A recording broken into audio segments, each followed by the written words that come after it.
সরকারের ১৮০ দিনে অর্থনীতি পুনরুদ্ধারের বীজ বপন, কর্মসংস্থান তৈরিতে চালু হচ্ছে ক্রিয়েটিভ ইকোনমি।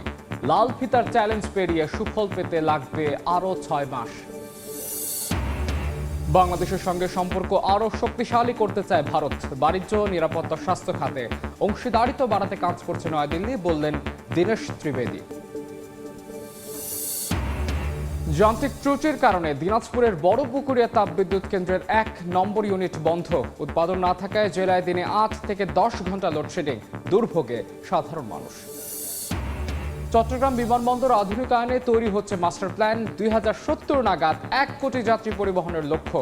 বড় এয়ারলাইন্সগুলোকে সুযোগ দেওয়ার তাগিদ। এবং মার্কিন শুল্ক ফাঁকি দিতে চীনকে অবৈধভাবে সহায়তার অভিযোগ। ভারত, জাপান সহ ৪০টির বেশি দেশের বিরুদ্ধে সরব যুক্তরাষ্ট্র।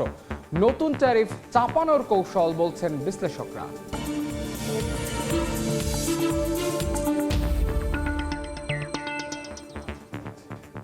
দেখছিলেন শিরোনাম। আমন্ত্রণ জানাচ্ছি দেশ ও দেশের বাইরের অর্থ বাণিজ্যের নানা খবর নিয়ে আমাদের নিয়মিত আয়োজন এ সময়ের বাণিজ্যে। আপনাদের সঙ্গে আছি আমি মাহাদি ইসলাম ধ্রুব। শুরুতেই সরকারের ১৮০ দিনের বিশেষ প্রতিবেদন।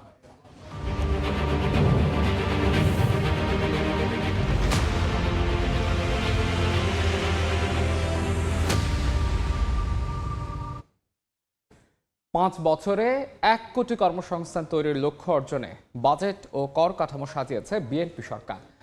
এজন্য স্থাপন করা হয়েছে এমপ্লয়মেন্ট এক্সচেঞ্জ সেন্টারও। সামনে আনা হয়েছে ক্রিয়েটিভ ইকোনমির মতো নতুন ধারণা। তবে সুফল মেলেনি এখনো, বরং আমলাতান্ত্রিক জটিলতায় গতি হারাচ্ছে অনেক উদ্যোগ। অর্থনীতিবিদ আর বাজার বিশ্লেষকদের এমন পর্যবেক্ষণে একমত প্রধানমন্ত্রীর যুব কর্মসংস্থান বিষয়ক বিশেষ সহকারী।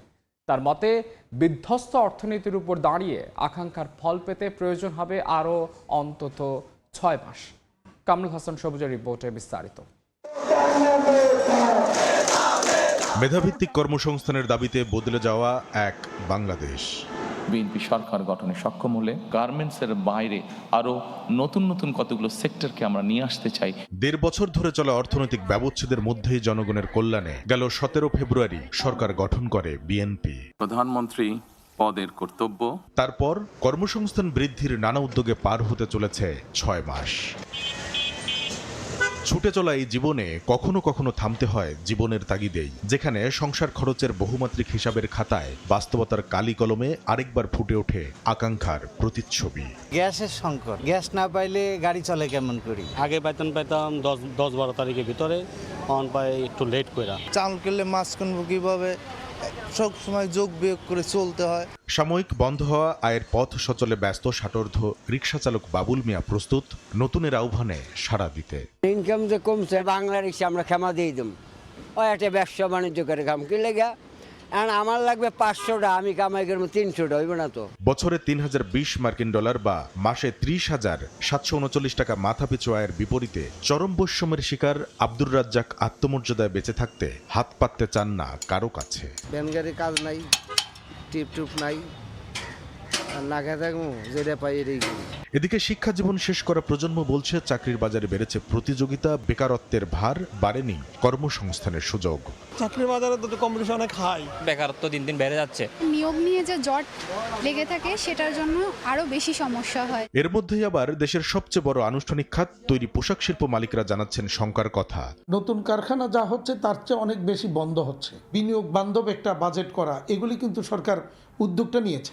দুঃসময় পাড়ি দিয়ে চলা ব্যবসায়ীদের মতোই আশাবাদী অর্থনীতিবিদরা। তাদের মতে অর্থনীতি পুনরুদ্ধার, পুনরুজ্জীবন ও পুনর্গঠন এই 3 ইয়ার মডেলে সাজানো চলতি অর্থ বছরের বাজেটে নেওয়া হয়েছে বিনিয়োগ ও কর্মসংস্থান বৃদ্ধির নানা উদ্যোগ। এর সুফল পেতে করতে হবে অপেক্ষা। শ্রম সংস্থানের সংকুচিত যে রূপ, সেটা থেকে বেরিয়ে এসে সেটাকে সম্প্রসারণ করা, সেই বিষয়টা এখনো পর্যন্ত হয়তো বা বলা যেতে পারে যে সময়টা এখনো আসেনি, কিন্তু এখন পর্যন্ত বাস্তবে আমরা সেটা কিন্তু এখনো দেখিনি। কর্মসংস্থান তৈরির অনেক কর্মপরিকল্পনা আমলাতন্ত্রের লাল ফিতায় গতি হারাচ্ছে বলে পর্যবেক্ষণ বিশ্লেষকদের। আমাদের কাছে মনে হচ্ছে রাজনৈতিক কমিটমেন্ট হয়তো আছে, কিন্তু আমলাতান্ত্রিকতার জন্য অনেক ইনিশিয়েটিভ কিন্তু দেখা যাচ্ছে অনেক স্লো হয়ে যাচ্ছে। যদি সরকার এনাফ জব তৈরি করতে না পারে তাহলে কিন্তু দেশের স্থিরতা থাকবে না, রাজনৈতিক অস্থিরতাও বেড়ে যাবে। প্রধানমন্ত্রীর যুব কর্মসংস্থান বিষয়ক বিশেষ সহকারীও বলছেন, ভেঙে পড়া অর্থনীতির বুকে কর্মসংস্থান বৃদ্ধির যে বীজ বপন করা হয়েছে গেল 6 মাস, সংখ্যা দিয়ে হিসাব কষে তা দৃশ্যমান করতে আরও অন্তত 6 মাস দরকার। একটা খারাপ অবস্থা আছে, সেই জায়গায় ভালো করা কিন্তু রাতারাতি সম্ভব না, কিন্তু চেষ্টাটা যে অব্যাহত আছে সেটা তো নিশ্চয়ই ভিজিবল। হয়তো একটু টাইম লাগবে। বন্ধ হয়ে আছে বিভিন্ন কারখানা, এইগুলাকে যখন আমরা প্রাইভেটাইজেশনের মাধ্যমে নতুন করে এবার ওপেন করতে পারবো, এই জায়গাতে তো একজন দুইজন না, বহু কর্মসংস্থানের ব্যবস্থাটা হবে। বৈদেশিক কর্মসংস্থানের সুযোগ বাড়াতে সমান গুরুত্ব দিয়ে কাজ করা হচ্ছে বলেও জানান তিনি। বেশ কিছু স্কিম হাতে নিয়েছি যাতে আমরা স্কিল্ড এবং সেমি স্কিল্ড ম্যান পাওয়ার শুধুমাত্র গতানুগতিক জায়গাতেই না, বরং আনট্যাপ ডেস্টিনেশন যেগুলো আছে সেগুলোতেও যাতে আমরা পাঠাতে পারি। প্রতিশ্রুতি, অর্থনৈতিক বাস্তবতা আর ভূ রাজনৈতিক অস্থিরতা, এই তিনের সমন্বয়ে নতুন কর্মসংস্থান তৈরিতে সাজানো সরকারের কর্মপরিকল্পনার সুফল ঘরে তুলতে তুলতে যেন নতুন করে আর সংকুচিত না হয় আয়ের পথ, মূল্যস্ফীতির হিসাবে যেন না বাড়ে দৈনন্দিন ব্যয়ের চাপ, সেই চাওয়া সাধারণ মানুষের। কামরুল হাসান সবুজ, সময় সংবাদ, ঢাকা। দর্শক, এই নিয়ে আলোচনার জন্য আমাদের সঙ্গে স্টুডিওতে যুক্ত হয়েছেন সরকারের সাবেক অতিরিক্ত সচিব মোহাম্মদ জহিরুল হক। জনাব জহিরুল হক, এই সময়ের বাণিজ্যে আপনাকে স্বাগত জানাচ্ছি। ধন্যবাদ আপনাকে। আমরা এরই মধ্যে আমাদের সহকর্মী কামরুল সবুজের যে প্রতিবেদনটি দেখলাম, সেটিতে আসলে শুরুতে আপনার কাছে জানতে চাচ্ছি যে এই কর্মসংস্থান নিয়ে সরকারের যে ইশতেহার, এই বিষয়টিকে আপনি কিভাবে দেখছেন, যেহেতু আপনি একজন সরকারের অংশ ছিলেন এক সময়, এই বিষয়টা আপনার কাছে জানতে চাচ্ছি। ধন্যবাদ আপনাকে, খুব পার্টিনেন্ট একটা কোশ্চেন করেছেন। আর এই কর্মসংস্থান সৃষ্টি করা যেমন দরকার, সরকারের একটা ইশতেহার আছে, আর আমার প্রধান ফোকাস থাকবে যে কর্মসংস্থানটা যাদেরকে আমরা নিয়োগ দিব তারা কতটা স্কিল, তারা রিলেটেড নলেজ তাদের আসে কি না। কারণ আমরা দেখি যারা পড়াশুনো করে আসে সে কলেজ বা ইউনিভার্সিটিতে যে সাবজেক্ট বা সিলেবাস পড়াশুনো করে, বাস্তবে যখন চাকরিতে নিয়োগ করা হয়, কাজ করতে যেয়ে একটা মেশিন চালাতে গেলে পারে না, বলে না আমরা তো এইগুলো শিখি নাই, আমরা শিখছি হোয়াট ইজ মেশিন, মেশিনের অ্যাক্টিভিটি কত কী, but how to operate a machine, এইটা কিন্তু প্র্যাকটিক্যালি তাকে শেখানো হয় না। তো এখানে বর্তমান সরকারের যে ইশতেহার আছে যে আমরা প্রায় 1 কোটি লোকের কর্মসংস্থান সৃষ্টি হবে, আমার জানা মতে যখন আমি সরকারি চাকরিতে ছিলাম, আমি 2016-তে রিটায়ারমেন্টে করেছি, 13 লক্ষ মতো কর্মচারী আছে আমাদের, কর্মকর্তা কর্মচারী মিলে। তো আরও সুযোগ হবে যদি বর্তমান সরকার 1 কোটি কর্মসংস্থান সৃষ্টি করতে গেলে তো একটা হিউজ পরিকল্পনা দরকার। কেমন, যে সমস্ত ছাত্ররা পড়াশুনো করবে তাদের সামনে যে সিলেবাস এবং পাঠ্যক্রম, আর বাস্তবে যদি পাঠ্যক্রমের সাথে একটা সমন্বয় না থাকে, this is very difficult situation হয়ে যায়। যদি জহিরুল হক, আমি যদি একটু জিজ্ঞেস করি যে আসলে যে বিষয়ে আপনি বলছিলেন যে সমন্বয়ের অভাব, যে বিষয়টা আসলে বলতো যে একাডেমিয়া, ইন্ডাস্ট্রি এবং গভর্নমেন্ট একসাথে কাজ করলে এই জিনিসগুলো হয়তো সমাধান সম্ভব হতো, বারবার এগুলো বলা হচ্ছিল, সেগুলো আসলে কতটুকু সম্ভব হয়েছে বলে আপনি মনে করছেন?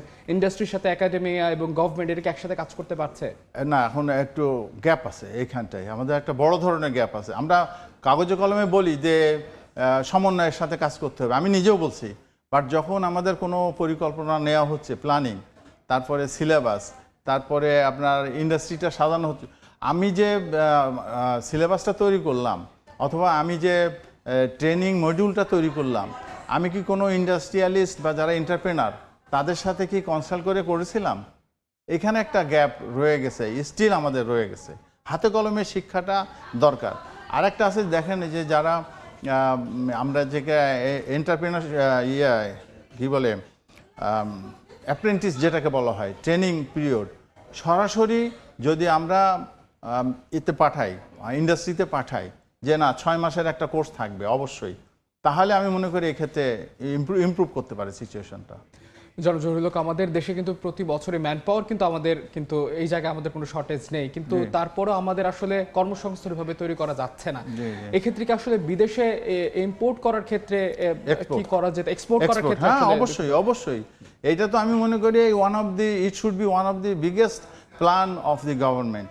আমাদের যে 18টা বা 19টা সেক্টর আছে যেখানে আমরা বাজেটারি অ্যালোকেশনটা দিই, তো আমাদের শিক্ষায় যে অ্যালোকেশনটা যাবে তার চাইতে আমি মনে করি focus should be given on this point, যে আমরা এক্সপোর্ট কিভাবে, হিউম্যান রিসোর্স এক্সপোর্ট কিভাবে করব।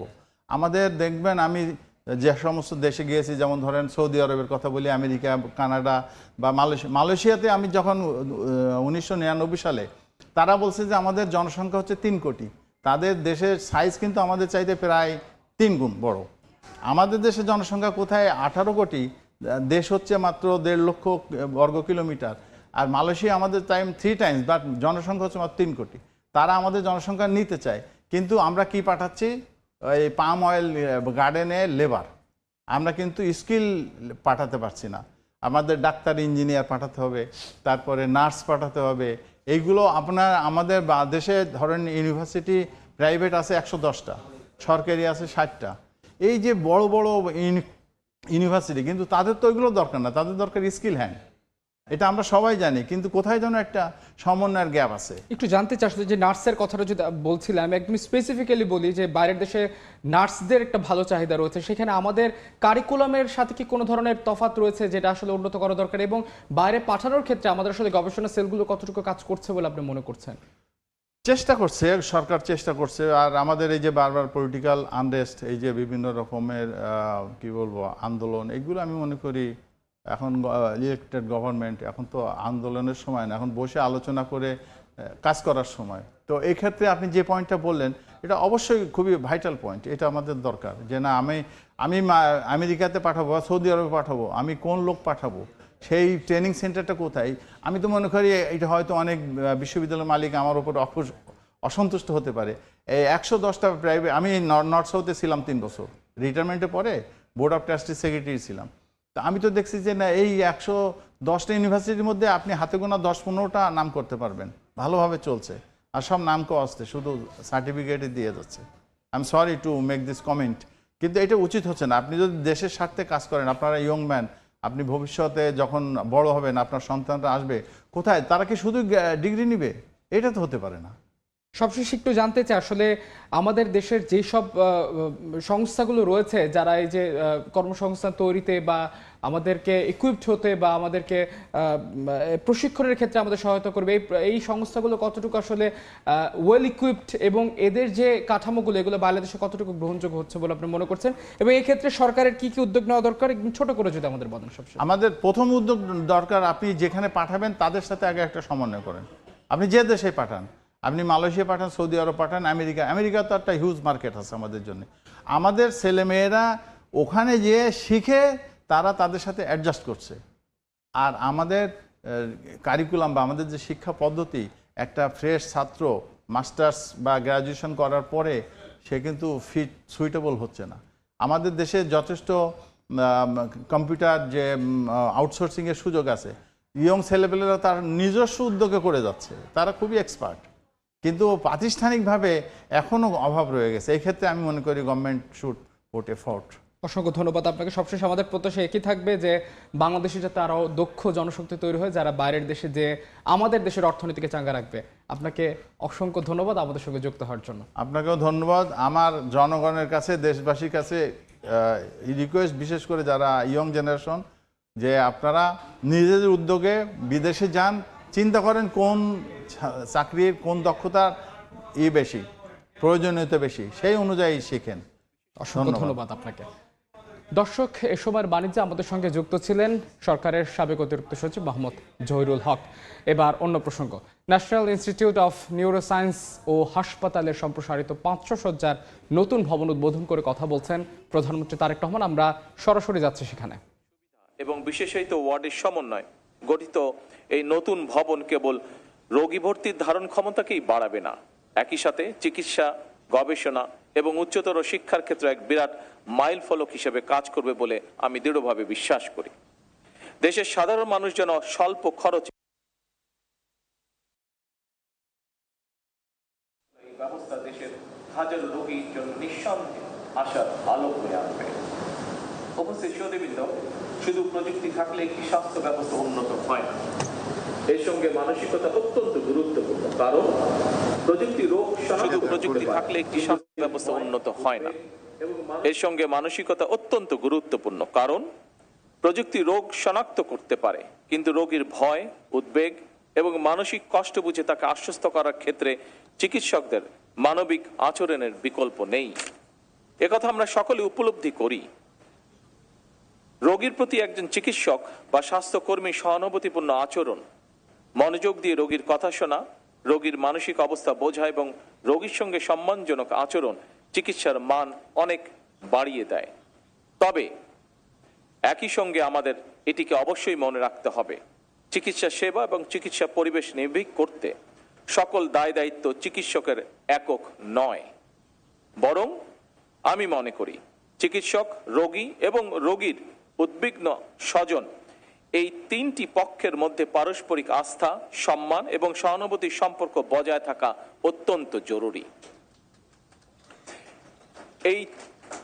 এই তিনের মধ্যে পারস্পরিক আস্থা এবং সম্মানের পরিবর্তে চিকিৎসকরা যদি নিরাপত্তাহীনতা অনুভব করেন কিংবা রোগী এবং রোগীর স্বজনরা যদি চিকিৎসকদের উপরে বিশ্বাস এবং মর্যাদা সম্পর্ক অনুভব না করেন, তাহলে আমরা যতই কেবল মৌলিক অধিকারই নয়, এটি একটি জাতির অর্থনৈতিক রোগী এবং রোগীর স্বজনরা যদি সরকার স্বাস্থ্যের অধিকার কেবল মৌলিক অধিকারই নয়, এটি একটি জাতির অর্থনৈতিক এবং সামাজিক উন্নতির চাবিকাঠি বলে মনে করে। আমি মনে করি স্বাস্থ্যসেবা সহজলভ্য এবং সবার জন্য সমানভাবে প্রাপ্য হওয়া অত্যন্ত জরুরি। উন্নত চিকিৎসা যদি শুধু শহরের বিত্তবান মানুষের মধ্যে সীমাবদ্ধ থাকে, তাহলে সেটিকে পূর্ণাঙ্গ আধুনিক স্বাস্থ্যসেবা বলা যাবে না। সুতরাং প্রত্যন্ত অঞ্চলের মানুষ, দরিদ্র জনগোষ্ঠী এবং প্রান্তিক মানুষের কাছে সাশ্রয়ী ও মানসম্মত চিকিৎসা পৌঁছে দেওয়ার লক্ষ্যে বর্তমান সরকার বিভিন্ন পদক্ষেপ গ্রহণ করছে। প্রত্যন্ত অঞ্চলের একজন রোগী যাতে যে কোনো চিকিৎসার জন্য প্রচুর অর্থ ব্যয় করে রাজধানীতে আসতে না হয়, এজন্য সরকার হেলথ কার্ডের মাধ্যমে একটি আধুনিক ও কার্যকর রেফারেন্স সিস্টেম গড়ে তোলার পাশাপাশি চিকিৎসা সুবিধা মানুষের দোরগোড়ায় পৌঁছে দেওয়ার জন্য। অপরদিকে বর্তমান সরকারের মেয়াদকালে ইনশাআল্লাহ পর্যায়ক্রমে প্রতিটি উপজেলা হাসপাতালকে 151 শয্যা বিশিষ্ট হাসপাতালে উন্নীত করা হবে। উপস্থিত সুধীবৃন্দ, আজকে শিশুদের আগামীর ভবিষ্যৎ 151 উন্নীত করা হবে। শিশুদের শিক্ষা ও স্বাস্থ্যের প্রতি উপস্থিত সুধীবৃন্দ, আজকে শিশুরা আগামীর ভবিষ্যৎ, সুস্থ আগামী বিনির্মাণের লক্ষ্যে শিশুদের শিক্ষা ও স্বাস্থ্যের প্রতি বিশেষ নজর দেওয়া আমাদের সকলের দায়িত্ব এবং কর্তব্য বলে আমি দৃঢ়ভাবে বিশ্বাস করি। সেদিকে লক্ষ্য রেখে বর্তমান সরকার শিশুদের জন্য নতুন শিক্ষা কারিকুলাম প্রণয়ন করছে। একইভাবে শিশু স্বাস্থ্যের প্রতিও সরকার বিশেষভাবে নজর দিয়েছে। এরই অংশ হিসাবে খুলনা, বরিশাল, রংপুর ও রাজশাহী বিভাগ এবং কুমিল্লা জেলায় একটি করে 200 শয্যা বিশিষ্ট বিশেষায়িত শিশু হাসপাতাল চালু করার কাজ শুরু করেছে। সরকার ইনশাআল্লাহ আগামী অক্টোবর মাসে এই একযোগে এই 5টি বিশেষায়িত শিশু হাসপাতাল চালু করতে সক্ষম হবে ইনশাআল্লাহ। উপস্থিত সুধীবৃন্দ, জাতীয় বাজেটে স্বাস্থ্য খাতে এ যাবৎকালে সর্বোচ্চ বেশি বরাদ্দ দিয়ে বর্তমান সরকার প্রমাণ করেছে সরকার সুস্বাস্থ্যের বাংলাদেশ গড়তে চায়। এটি স্রেফ একটি স্লোগান নয়, বরং সরকার দেশে একটি কার্যকর ব্যবস্থা গড়ে তুলতে চায় যাতে করে মানুষ দেশের ভেতরেই সকল রকমের স্বাস্থ্য সেবা পায়। তবে স্বাস্থ্য এবং চিকিৎসা সেবার মান উন্নয়নে সরকার যতই উদ্যোগ গ্রহণ করুক, চিকিৎসক, স্বাস্থ্য বিশেষজ্ঞ, গবেষক, সর্বোপরি স্বাস্থ্য খাতের সঙ্গে সংশ্লিষ্ট সকলের ভূমিকার উপরেই স্বাস্থ্য এবং চিকিৎসা সেবার সাফল্য নির্ভর করছে।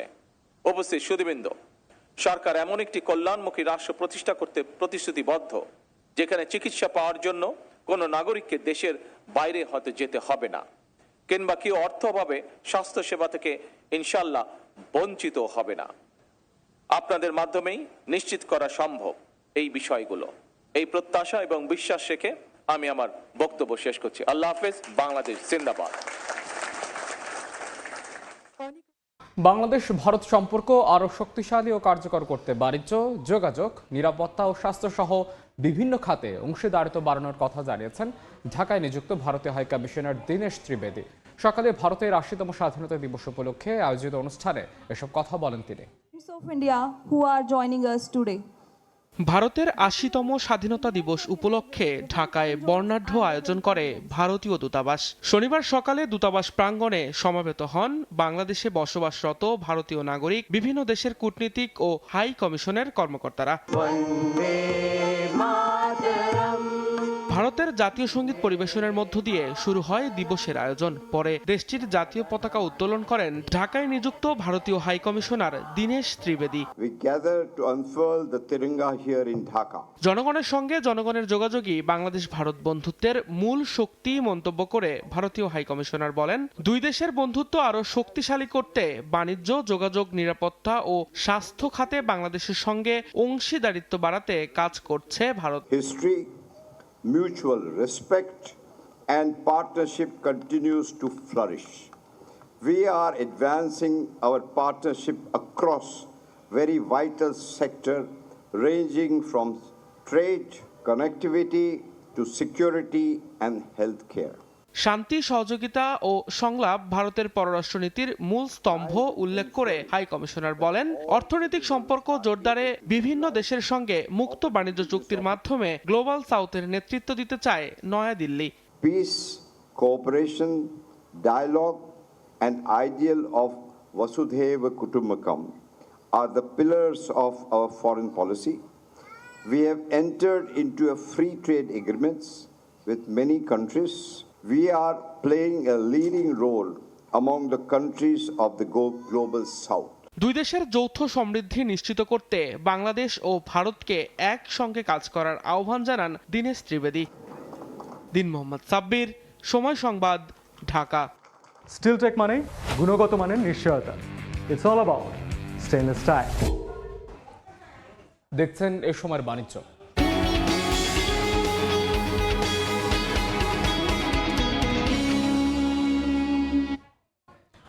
2070 সাল নাগাদ অন্তত 1 কোটি যাত্রী পরিবহনের সক্ষমতা নিয়ে মাস্টার প্ল্যান প্রণয়ন করছে চট্টগ্রাম শাহ আমানত বিমানবন্দর। সম্প্রসারণ করা হবে রানওয়ে, বাড়ানো হবে পার্কিং স্পেসও। 2025 সালে মাস্টার প্ল্যান প্রণয়ন শেষ হওয়ার কথা থাকলেও এগিয়েছে মাত্র 50%। সাক্ষাৎ ত্রিপুর ক্যামেরায় বিস্তারিত জানাচ্ছেন কমল দে। 6 বছর আগেই ফ্লাইট ওঠানামার পাশাপাশি যাত্রীবহন সক্ষমতার লক্ষ্যমাত্রা অতিক্রম করেছে চট্টগ্রামের শাহ আমানত বিমানবন্দর। আর 26 বছর আগেই এই বন্দরকে আন্তর্জাতিক রূপ দিয়েছিল জাপানি দাতা সংস্থা জাইকা। এরপর থেকে শুধু পরিকল্পনা হয়েছে বিমানবন্দরকে এগিয়ে নেওয়ার। ভিতরে যে স্থাপনাগুলি আছে, যে সমস্ত ব্যবস্থাগুলি আছে, সেই ব্যবস্থাগুলো কিন্তু এখন আবার আধুনিক করা প্রয়োজন। নানা সীমাবদ্ধতার মাঝেও শাহ আমানত বিমানবন্দরে প্রতি বছর গড়ে 8,500 আন্তর্জাতিক এবং 12,000 অভ্যন্তরীণ ফ্লাইট ওঠানামা করে। আর যাত্রী পরিবহন হয় 15 থেকে 16 লাখ। ব্যবসায়ীদের অভিযোগ, এই বিমানবন্দর ঢাকার শাহজালাল বিমানবন্দরের মতোই ট্যারিফ আদায় করলেও সে ধরনের সুযোগ সুবিধা নিশ্চিত করতে পারছে না। ঢাকা বিমানবন্দর এবং চিটাগং বিমানবন্দর দুটোটারই কিন্তু ট্যারিফে। কোনো এয়ারলাইন্স যদি পাগল না হয় সে তো চিটাগংয়ে আসবে না, সেজন্য চিটাগংয়ে কেউ আসে না। আপনি কার্গো ভিলেজ পুরে গেল ঢাকায় বা চিটাগংয়ে, কিন্তু কার্গো ভিলেজটা আপনার এমটি এখন। You are not utilizing. Master plan অনুযায়ী 3টি পর্যায়ে আগামী 44 বছরে যাত্রীবহন সক্ষমতা পৌঁছানো হবে 1 কোটিতে। এর মধ্যে 2035 সালে 50 লাখ, পরের 15 বছরে যাত্রী বাড়বে 20 লাখ এবং সবশেষ 2070 সালে যাত্রী সংখ্যা আরও 30 লাখ বাড়িয়ে 1 কোটি করা হবে। তো এটা একটা জার্মান কোম্পানি করছে এবং আশা করি আমাদের নতুন সরকার যেহেতু এসছে, এই মাস্টার প্ল্যানের কাজে একটা গতিশীলতা আসবে। শুধু দেশীয় কিংবা বাজেট এয়ারলাইন্সের উপর ভরসা না করে বড় এয়ারলাইন্সগুলোকে চট্টগ্রামে ফ্লাইট পরিচালনার সুযোগ করে দিয়ে পরিকল্পনা বাস্তবায়নের কথা বলছেন ব্যবসায়ীরা। চট্টগ্রাম থেকে কিন্তু বিজনেস ক্লাসও অনেক প্যাসেঞ্জার আসা যাওয়া করে, সেটাকেও যদি প্রায়োরিটি দেওয়া হয়, আমরা বাংলাদেশে স্পেশালি চট্টগ্রামে এয়ারপোর্টকে সুন্দরভাবে কাজে লাগানো সম্ভব। মাস্টার প্ল্যান অনুযায়ী নতুন করে তৈরি করা হবে অ্যারাইভেল ও ডিপার্চার লাউঞ্জ এবং একাধিক বোর্ডিং ব্রিজ। ভূপ্রকৃতিগত অবস্থানের সুবিধাকে কাজে লাগিয়ে চট্টগ্রামকে প্রকৃত অর্থে বন্দর নগরী হিসেবে গড়ে তোলার যথেষ্ট সুযোগ এখনও রয়েছে। বিমানবন্দরের 1 কিলোমিটারের মধ্যে রয়েছে চট্টগ্রাম বন্দর। বিমানবন্দরের মাস্টার প্ল্যান যথাযথ বাস্তবায়ন করা হলে একই সাথে আমলাতান্ত্রিক জটিলতা নিরসন করা গেলেই চট্টগ্রাম হয়ে উঠবে প্রকৃত অর্থে বন্দর নগরী। চট্টগ্রাম শাহ আমানত বিমানবন্দর থেকে কমল দে, সময় সংবাদ। 4 দশক ধরে আপনার ফাইন্যান্সিয়াল পার্টনার আইডিএলসি। দিনাজপুরের বড় পুকুরিয়া তাপবিদ্যুৎ কেন্দ্রের 1 নম্বর ইউনিটটি যান্ত্রিক ত্রুটির কারণে উৎপাদন বন্ধ রয়েছে। চাহিদার তুলনায় সরবরাহ কম থাকায় দিনে 8 থেকে 10 ঘন্টা বিদ্যুৎ লোডশেডিংয়ের কারণে দুর্ভোগ বেড়েছে সাধারণ মানুষের। এ নিয়ে বিস্তারিত জানাতে দিনাজপুর থেকে যুক্ত হচ্ছেন সহকর্মী গোলাম নবী দুলাল।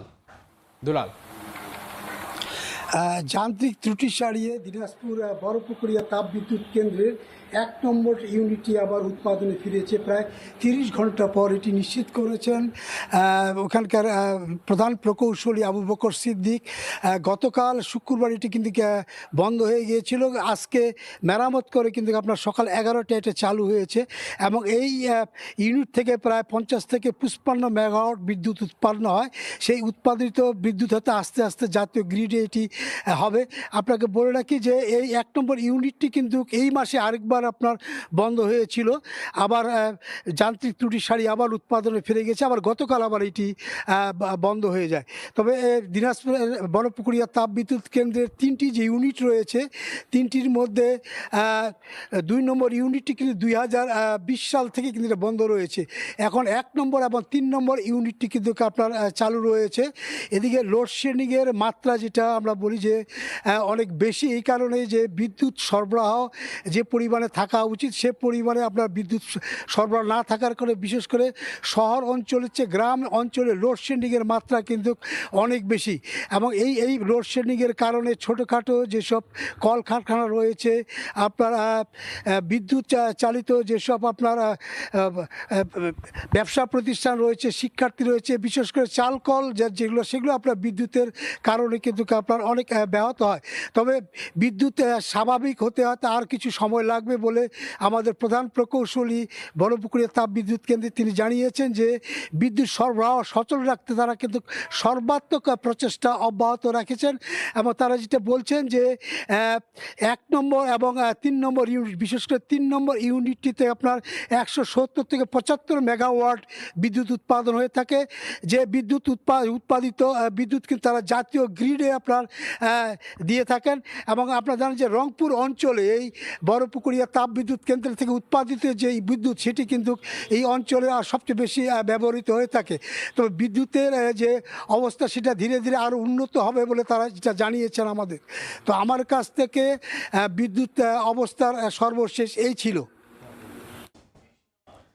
দিনাজপুর বড়পুকুরিয়া তাপবিদ্যুৎ কেন্দ্র থেকে সেখানকার সবশেষ খবরাখবর জানাচ্ছিলেন সহকর্মী গোলাম নবী দুলাল। দেখছেন এই সময়ের বাণিজ্য, সঙ্গেই থাকুন।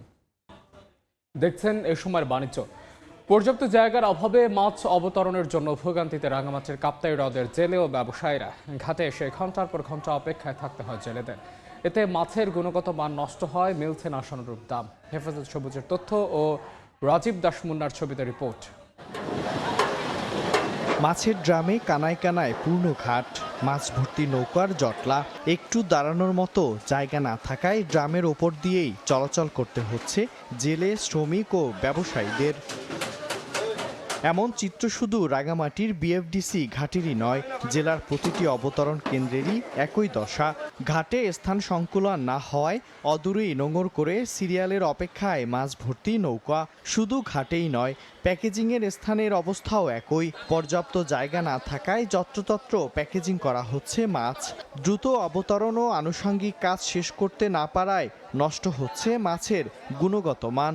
এতে লোকসান গুনতে হচ্ছে জেলে ও ব্যবসায়ীদের। জায়গা শর্টের কারণে ড্রামের জন্য হাঁটা চলার কষ্ট, কাজকর্ম করার জন্য কষ্ট হয়। ঠিক মতো মাছ প্যাকিং করতে পারতেছে না, বরফ নামাইতে পারতেছে না। 10টা থেকে মাছ ল্যান্ডিং করে উপরে আস্তে আস্তে 6টা বেজে যায়। ওই 6টা বাজার পরে ওই মাছগুলো কোয়ালিটি নষ্ট হয়ে যায়। আমাদের মাছগুলো ফসানোর কারণে আমরা প্রচুর লস, জেলে মরে গেছে। সোজা কথা, 10 টাকা কেজিও জেলে দাম পাবে না।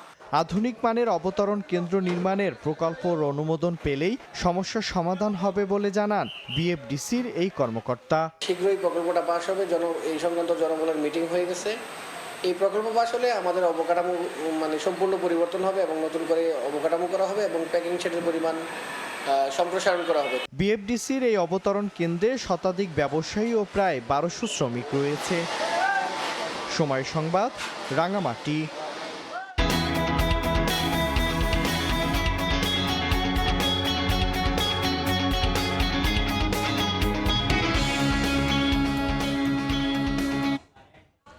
ভারতের স্বাধীনতা দিবস উপলক্ষে সরকারি ছুটি থাকায় শনিবার পঞ্চগড়ের বাংলাবান্ধা ও ভারতের ফুলবাড়ী স্থলবন্দর দিয়ে সব ধরনের আমদানি রফতানি কার্যক্রম বন্ধ রয়েছে। শুক্রবার রাতে বাংলাবান্ধা স্থলবন্দর কর্তৃপক্ষ বিষয়টি নিশ্চিত করেছে। ভারতে সরকারি ছুটি থাকায় বাংলা বান্ধা স্থলবন্দরের সঙ্গে একদিনের জন্য আমদানি রফতানি কার্যক্রম বন্ধ হয়। 16 আগস্ট রোববার সকাল থেকে আগের মতোই পুনরায় এই বন্দরের কার্যক্রম চালু হবে। তবে এ সময়ে দুই দেশের মধ্যে পাসপোর্টধারী যাত্রী যাতায়াত করতে পারবেন বলে জানিয়েছে স্থলবন্দর কর্তৃপক্ষ। দেখছেন এ সময়ের বাণিজ্য।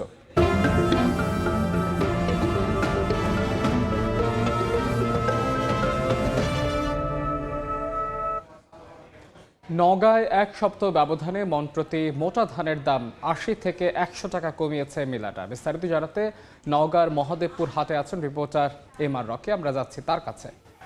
রকি,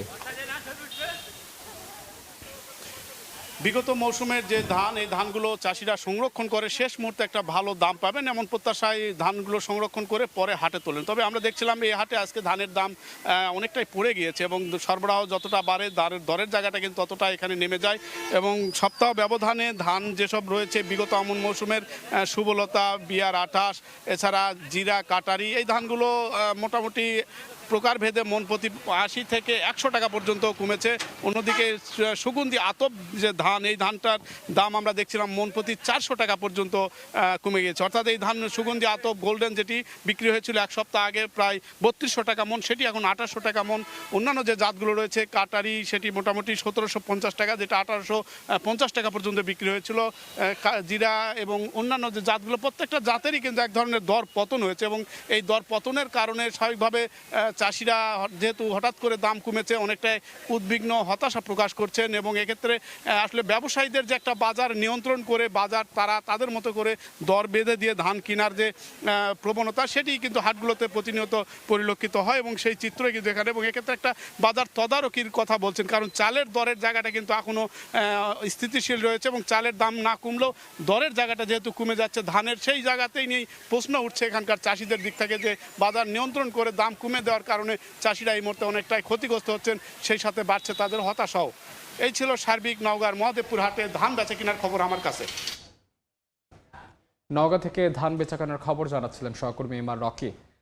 স্পাহানি মির্জাপুরের উদ্যোগে মাতৃভাষা বাংলা নিয়ে মেধাভিত্তিক TV reality show Ispahani Mirzapur বাংলাবিদ শ্রেষ্ঠ বর্ষে চট্টগ্রাম বিভাগের বাছাই পর্বে সেরা ৭ বাংলাবিদ নির্বাচিত হয়েছে।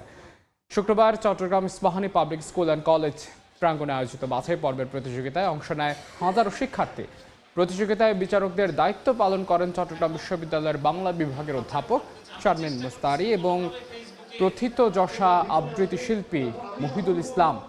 নির্বাচিতদের ৭ জনের হাতে সম্মাননা পুরস্কার তুলে দেন চট্টগ্রাম জেলা প্রশাসক মোহাম্মদ জাহিদুল ইসলাম মিয়া ও ইস্পাহানি টি লিমিটেডের মহাব্যবস্থাপক সৈয়দ হোসেন পিশনামাজ।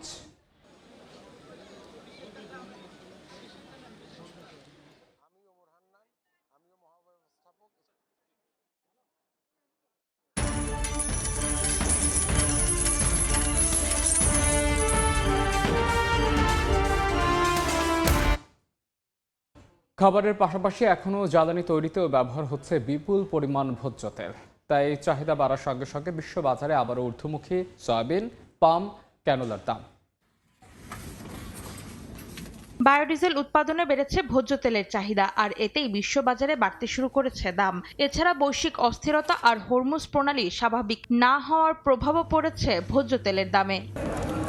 অতিরিক্ত গরম ও শুষ্ক আবহাওয়ার কারণে সয়াবিন বীজ উৎপাদন নিয়ে তীব্র হয়েছে শঙ্কা। সে সঙ্গে বেড়েছে চীনের ক্রয়াদেশ, আর এতেই ঊর্ধ্বমুখী হয়েছে সয়াবিন বীজের দাম। দ্য ট্রেডিং ইকোনমিক্সের তথ্য, এক সপ্তাহে ১.৮৫% বেড়েছে সয়াবিন বীজের দাম। প্রতি বুশেল অপরিশোধিত সয়াবিন বিক্রি হচ্ছে $11.77। এদিকে বায়োডিজেল উৎপাদনে দিন দিন বাড়ছে পাম তেলের চাহিদা। এক মাসে ৩% বেশি বেড়ে প্রতি টন পাম তেল বিক্রি হয়েছে $১,১৫২.৭। একই কারণে ঊর্ধ্বমুখী ক্যানোলার দামও। এক সপ্তাহে ৫% বেড়ে প্রতি টন ক্যানোলা বিক্রি হচ্ছে $৫৯০.১৩। ঊর্ধ্বমুখী সূর্যমুখী তেলের দামও মাস ব্যবধানে 0.৭৫% বেড়ে প্রতি টন এই তেল বিক্রি হয়েছে $১,৭৬৯। অন্তরাসেন, সময় সংবাদ। দেখছেন এ সময়ের বাণিজ্য। এবার দেশের বাইরের খবর। যুক্তরাষ্ট্রের শুল্ক ফাঁকি দিতে চীনকে অবৈধভাবে সহায়তার অভিযোগে ৪০টির বেশি দেশের বিরুদ্ধে সরব হয়েছে ট্রাম্প প্রশাসন। এনে হোয়াইট হাউসের দাবি, অবৈধভাবে চীনা পণ্য যুক্তরাষ্ট্রে ঢোকানোর পেছনে জড়িত ইউরোপীয় ইউনিয়ন, ভারত, জাপান, কানাডা সহ কয়েকটি দেশ। ছায়া লজিস্টিক্স নেটওয়ার্কের মাধ্যমে চীনা পণ্য যুক্তরাষ্ট্রে পৌঁছানো নিয়ে মাথা ব্যথা শুরু হয়েছে ট্রাম্প প্রশাসনের। হোয়াইট হাউসের বাণিজ্য ও উৎপাদন নীতি বিষয়ক কার্যালয়ের দাবি 40টিরও বেশি দেশ পণ্যের লেবেল, প্যাকেজিং ও ইনভয়েস বদল করে চীনা পণ্য যুক্তরাষ্ট্রের বাজারে প্রবেশে সাহায্য করছে। মার্কিন প্রশাসনের দাবি এই প্রক্রিয়ায় প্রতি বছর তাদের বিলিয়ন বিলিয়ন ডলারের রাজস্ব ক্ষতি হচ্ছে, যা সরাসরি মার্কিন শ্রমিক ও প্রস্তুতকারকদের পকেট থেকে চুরি যাচ্ছে।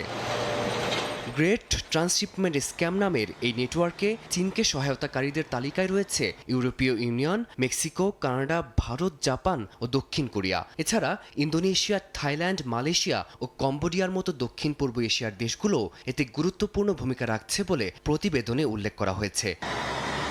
অবৈধ ট্রান্সশিপমেন্ট বন্ধে এরই মধ্যে সীমান্ত কর্মকর্তাদের বিশেষ ক্ষমতা দিয়েছে যুক্তরাষ্ট্র। এছাড়া কৃত্রিম বুদ্ধিমত্তা বা এআই প্রযুক্তি ব্যবহার করে চালানের তথ্য বিশ্লেষণ করা হচ্ছে। ট্রান্সশিপমেন্টে সহায়তাকারী দেশগুলোকে সতর্ক করে দিয়ে ওয়াশিংটন জানিয়েছে এটি এখন যুক্তরাষ্ট্রের অর্থনৈতিক সার্বভৌমত্বের বিষয় হয়ে দাঁড়িয়েছে। ফারদিন মাঝার, সময় সংবাদ। এদিকে ওমান উপসাগরে হামলার শিকার ট্যাঙ্কার থেকে ছড়িয়ে পড়েছে জ্বালানি তেল। এতে 40 কিলোমিটার উপকূল ক্ষতিগ্রস্ত হওয়ার পাশাপাশি ভয়াবহ পরিবেশ বিপর্যয়ের আশঙ্কা করছেন বিশেষজ্ঞরা। যে তেল নিয়ে বিশ্বজুড়ে এত হাহাকার, সেই তেলই এখন ভাসছে বিশাল সাগরে। রাশিয়া থেকে ভারত যাওয়ার পথে জুনের শুরুতে হামলার শিকার হয় প্রায় 8 লাখ ব্যারেল অপরিশোধিত তেলবাহী ট্যাঙ্কার। মারাত্মক ক্ষতিগ্রস্ত হয়ে ওমানের উপকূলে আটকে যায় জাহাজটি। ধীরে ধীরে সাগরে ছড়িয়ে পড়তে থাকে তেল। স্যাটেলাইট ছবিতে দেখা গেছে 2000 বর্গ কিলোমিটারেরও বেশি এলাকা জুড়ে ছড়িয়ে পড়েছে তেলের আস্তরণ। বিশ্লেষকরা বলছেন ওমানের রাস মাদরাকা এলাকায় প্রায় 40 কিলোমিটার উপকূল ক্ষতিগ্রস্ত হতে পারে। তবে এতে বড় বিপদ হতে পারে সামুদ্রিক প্রাণীদের, কারণ তেল ছড়িয়ে পড়েছে হালানিয়াথ দ্বীপপুঞ্জের কাছাকাছি এলাকায়। এখানে রয়েছে সামুদ্রিক সংরক্ষিত এলাকা।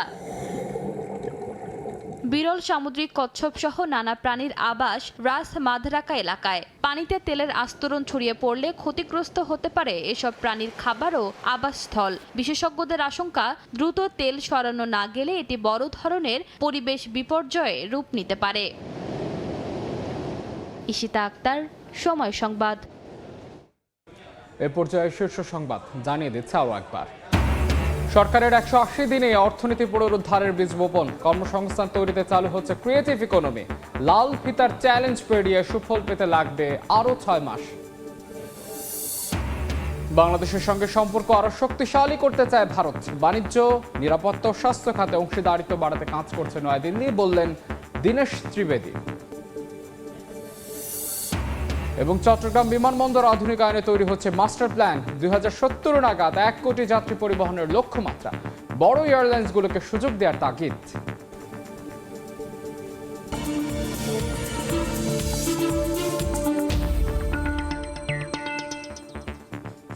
এই ছিল এই সময়ের বাণিজ্যের এখনকার আয়োজনে। দুপুর 12টার সময় সংবাদ নিয়ে আসছে কিছুক্ষণ পর। সঙ্গেই থাকুন সময়।